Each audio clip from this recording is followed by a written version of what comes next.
Skating in the coldest week that Winnipeg has seen this year. This is going to be bragging rights when I go back to Toronto. Mary Weens is lacing up to go for a skate on the Forks River Trail. She lives in Toronto but returned home to Manitoba to embrace the winter weather. Grew up skating on natural river ice out in the country, grew up on a farm. And so I wanted to come to Winnipeg now for a few years to check out the trails at the Forks. Environment Canada issued an extreme cold weather warning for most of southern and central Manitoba. Weens came prepared with hot shots for her skates and wearing multiple layers. If you're dressed for it, if you have the gear for it, honestly, there's nothing left but pleasure. Not all Winnipeggers have the gear or the space to stay warm.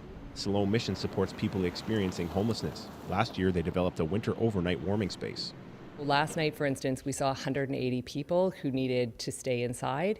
And so our staff are always checking with other shelters to make sure that there's, if they can send somebody there and there's beds available, then they do. But if there isn't, then they stay here. Aitken says the cold weather drained a lot of their clothing donations, and they need more to get them through the winter.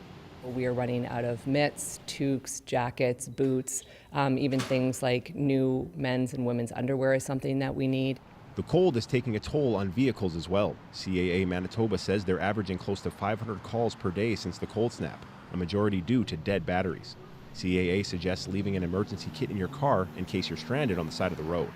Emergency kits will have things like jumper cables, it'll have a shovel, perhaps it even might have a thin blanket inside and some flares depending on the type of emergency kit that you get.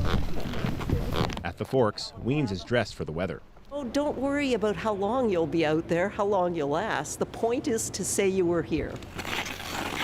And determined to enjoy the river trail. Mike Arsenault, CBC News, Winnipeg.